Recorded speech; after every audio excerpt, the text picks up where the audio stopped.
Hello everyone. Today we are going to understand about sentences. So let's have a look at these two groups of words. Cricket playing are we and cricket you do play. If you find these two groups of words written somewhere, so will you be able to understand what these two groups are trying to tell us? No. So these two groups of words are not making any sense. Let's rewrite them. We are playing cricket. So we have modified or we have rearranged the words in this group and we have made a group of words like this. We are playing cricket. So here now this group is making a sense. Similarly, do you play cricket? Again, this group of words is making a sense. So these two groups of words are meaningful, right? So what is a sentence?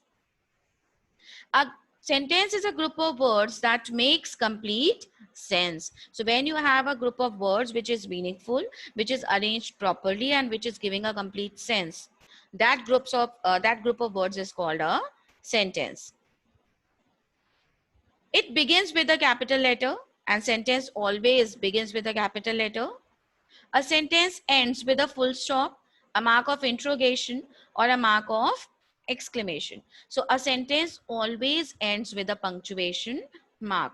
It can be a full stop, it can be an exclamatory sign, or it can be a question mark. But it should end with a punctuation mark. So let's have a look at few examples. What a beautiful dress. You are looking tired. Where are you going?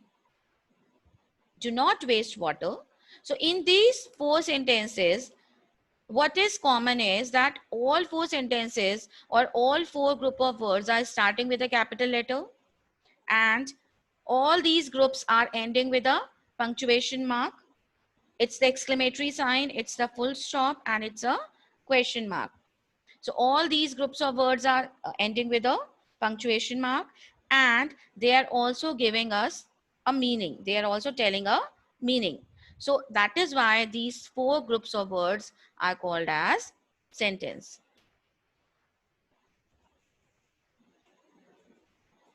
Now, what are parts of a sentence?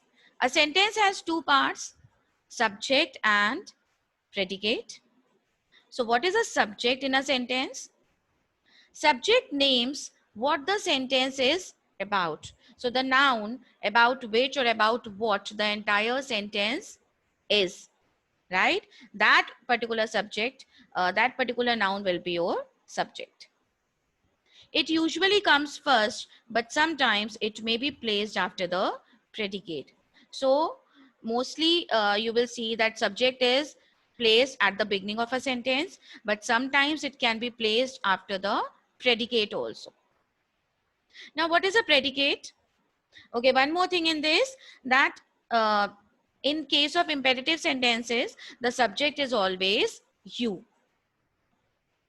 In case of imperative sentences, because these kind of sentences express a command, an advice, or a request, so you will not find subject directly written in the sentence, but by default, their subject is you. It is implied, it is understood. Now, what is a predicate? It tells something about the subject. So predicate tells us about the subject and verb is an essential part of the predicate. Please remember that predicate includes verb also. So leaving subject, whatever group of words are there in a sentence will be your predicate. It will include verb also. So let's understand with the help of few examples. Ram helps poor and needy people. So this sentence is about Ram. So Ram here is the subject and helps poor and needy people is the description or it is telling us more about Ram. So this will be the predicate. So Ram is the subject here and helps poor and needy people is your predicate. Helps is my verb in this sentence and it is also the part of predicate. Colonies across the railway lines have very big houses. So what is the subject here? Colonies across the railway lines. It is a subject. And have very big houses is your predicate. Similarly, another example. On the topmost shelf of my cupboard lies an interesting story book. Here, the words on the topmost shelf of my cupboard lies. These all are predicate, right? These group of words are predicate, and an interesting storybook is the subject. So it is not necessary that subject will always be placed at the beginning. It can be placed at the end also. And one more thing, that subject can consist of one or more than one words. So it is not necessary that only one word will be there in a subject. A subject can comprise of more than one word also. Now, next thing is about the kinds of sentences. So what are the different kinds of sentences? So the first category in this is declarative sentence. Declarative sentences are normal statement. They tell us about something and they always end with a full stop. My name is Joseph. It's a normal statement. He is an engineer. It is again a normal statement. Shreya is beautiful.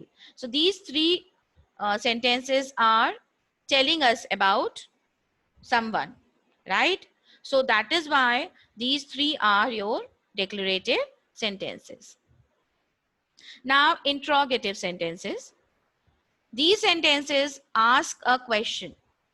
So whenever you have a sentence which is asking a question, that sentence will be an interrogative sentence. And they end with a question mark. For example, what is your name? It is ending with a question mark. It's an interrogative sentence. Does he like stories? How are you? So all these three are asking a question. So that is why these three are interrogative sentences. Next is imperative sentence. These kind of sentence express a command, a request, or an advice. And they also end with a full stop. There are a lot many people who get confused between declarative and imperative sentences because at the end they have the same punctuation mark, but their use is different. Declarative sentences are those which are normal statement, whereas imperative sentences are those which express any kind of order or command, a request or an advice. For example, clean your room. It's a kind of order. Please forgive me. It's a request. Follow the traffic rules. It is an advice. So in these kind of sentences, they are ending with a full stop, but they are not telling about something. They are actually expressing a kind of a command, advice, or a request. That is why they are imperative sentences. Last category in this is exclamatory sentences. Exclamatory sentences are those which express strong feelings or emotions, and they end with a exclamation mark. What a beautiful dress. It's a kind of an emotion. How beautiful the butterfly is. So these two sentences are expressing the feelings or the emotions. That is why they are part of exclamatory sentences. So identifying uh, an interrogative sentence or an exclamatory sentence is quite easy, because at the end of interrogative sentence you will always find a question mark, whereas at the end of an exclamatory sentence you will find an exclamatory mark. But you have to understand the difference between declarative and imperative sentence. So you have to read them and try to understand what the sentence is trying to tell, on the basis of which you can understand that whether they are declarative or imperative. Now, let's practice. Let's have a look at these sentences. Here are 7 sentences. Now let's understand what kind of sentences are there. The first one, Rohan is an intelligent boy. It's a declarative sentence because this is a normal statement. This sentence is telling us about Rohan. What a pleasant surprise. You can see the exclamatory mark over here. So definitely it's an exclamatory sentence. It's expressing a kind of emotion. Bring your notebook here. It's a kind of a command. So again, it will be an imperative sentence. It will not be a declarative sentence. How are you? Here we are asking something. So it's an interrogative sentence. Saira reads a book daily. Here it is telling us about Saira. So it's a normal statement. It's a declarative sentence. Do you want to go with them? We are asking something. So, and it is also ending with a question mark. So it is an interrogative sentence. Take these medicines regularly. It's an advice. So an advice is a part of an imperative sentence. So this is how we can identify difference between four kinds of sentences. I hope you have understood whatever we have done in this video. If you have watched the video completely, and if you like the video, please click on like button and subscribe the channel. Thank you.